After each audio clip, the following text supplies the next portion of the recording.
Look, up in the sky! It's a bird! It's a plane! No, it's the truth behind the Empire State Building. Not that there were, lies or anything about it. The Empire State Building, with its unprecedented height and exquisite Art Deco style, is one of the most recognized and beloved landmarks of New York City. But few people know that its history is full of dark stories and unusual facts. Before you learn everything about the construction of this unique building, hit the subscribe button and ring the notification bell to move to the bright side of life.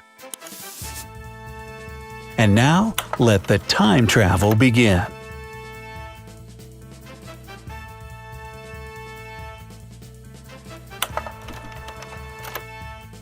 The 984-foot-tall Eiffel Tower is constructed in Paris in 1889.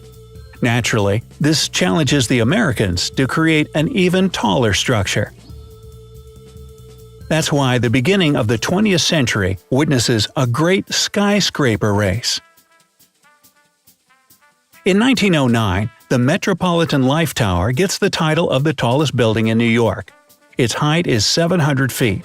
In 1913, this record is broken by the 729-foot-tall Woolworth Building. And in 1929, the construction of the Bank of Manhattan building is finished. The height of this massive skyscraper is 927 feet. The story we're interested in starts in the year 1929. Walter Chrysler, the founder of Chrysler Corporation, is planning to participate in the skyscraper race. He starts the construction of the 1,046-foot Chrysler Building. John J. Raskob, the former vice president of General Motors, takes up this challenge.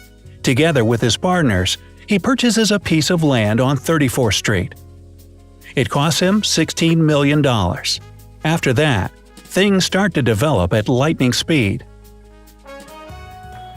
Architect William F. Lamb creates the original drawing of the future Empire State Building. This enormous task takes him only 2 weeks. His plan is rational and logical. The center of the building is very compact, containing toilets, shafts, hallways, vertical circulation, and mail chutes. This increases the height of the building.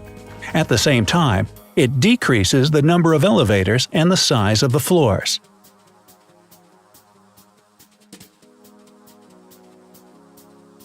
This enormous project is supposed to be done in a mere 18 months. General contractors Starlett Brothers and Eakin win this job. They immediately get down to their unusual task. It's the first commercial building project built with the use of the fast-track construction technique. It's still a brand new approach at the beginning of the 20th century. With this technique, the construction process starts before the design is completed. This reduces inflation costs and delays. This is extremely important if Mr. Raskob wants to win the race. Also, most probably to outscale the Chrysler Building, Mr. Raskob demands that his building should have a hat. That's how a crafty spire is added to the project plan. The owners of the building have one more reason for the construction of the spire. Ideas of airship travel become widely spread, and the spire is supposed to serve as a mast for arriving dirigibles. In January 1930, excavation for the Empire State Building begins.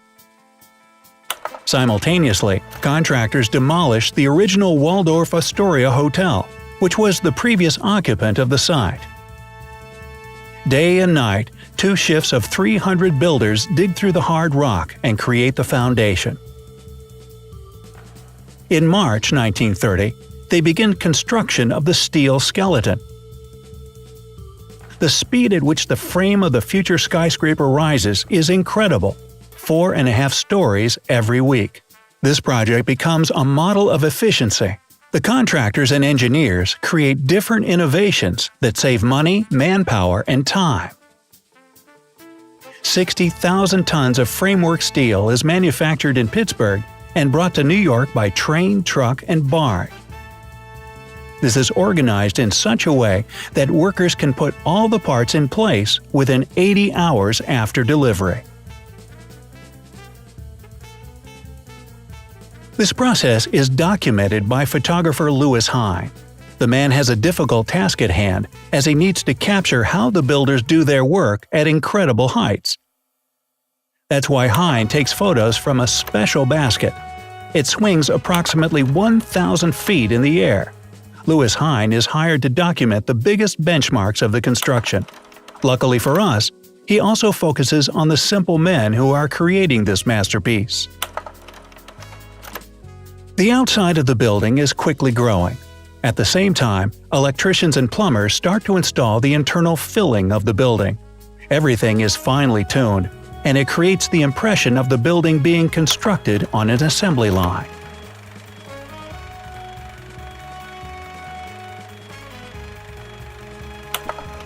Besides the steel frame, the project needs 10 million bricks, 200,000 square feet of granite and limestone, 62,000 square yards of concrete, and 10,000 square feet of marble. On top of that, 300,000 square feet of marble is used for the office floors, hallways, and elevator lobbies. More than 3,500 men work at the construction site. The workers are paid exceptionally well. In September 1930, the Empire State Building is partially finished, and it becomes the tallest skyscraper in the world. This title is official. The main competitor of the skyscraper, the Chrysler Building, is finished in March 1930. It holds the title of the tallest building in the world for just a few months.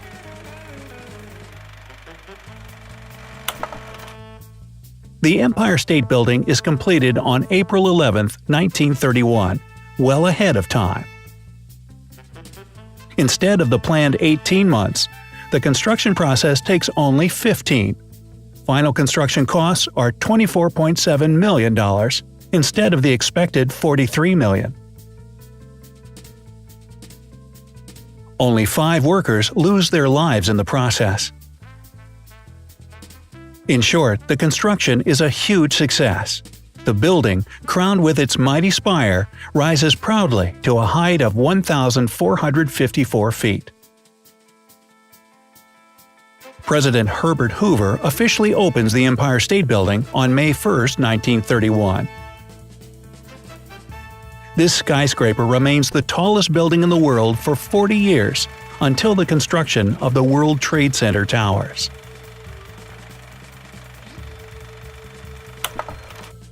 In September 1931, the first small dirigible tethers itself to the spire for a couple of minutes.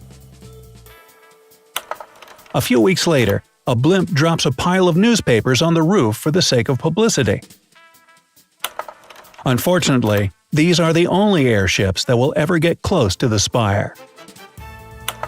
Plans for sky travel are abandoned pretty soon after that. It's no wonder that the Empire State Building, with its incredible height, becomes a tempting destination for those who want to commit suicide. For the length of its history, since 1931, the building has seen more than 30 people end their lives. The first suicide happens even before the Empire State Building is finished. Several people jump from the observation deck in 1947. That's when the deck gets its suicide fence. However, 2 people survive a jump from the skyscraper. On December 2, 1979, Elvita decides to end her life by jumping from the 86th floor of the building. She fulfills her plan, but as she falls, a powerful gust of wind blows her back into the building just 1 floor below. The same happens to 33-year-old Nathaniel on April 25, 2013.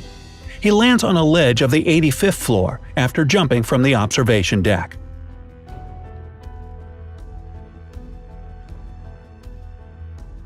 But the most tragic event in the life of the skyscraper takes place in 1945. On July 28th, Lieutenant Colonel William Smith crashes a B-25 bomber into the north wall of the Empire State Building. On the morning of that day, New York is covered with a dense fog. Lieutenant Colonel Smith is on his way to pick up his commanding officer. He loses direction and ends up over LaGuardia. Despite being encouraged to land, the pilot requests military permission to continue his flight. As he attempts to regain visibility, Smith lowers the plane. To his shock, he finds himself near Midtown Manhattan. The bomber is heading toward the New York Central Building. At the last moment, he manages to shift west and avoid a crash. He swerves around other tall buildings, but his luck soon runs out. He's heading directly for the Empire State Building. Although the pilot tries to gain height, it's too late. The plane makes a hole in the side of the building on the 79th floor. This hole is 20 feet wide and 18 feet high. The bomber's fuel explodes, and flames shoot throughout the building. They reach down to the 75th floor. 13 people die in this tragic accident.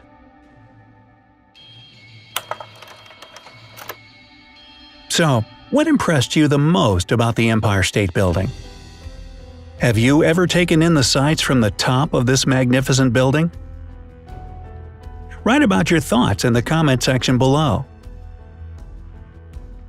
Remember to give us a thumbs up, share this video with your friends, and hit the subscribe button. That way, you'll stay with us on the bright side of life.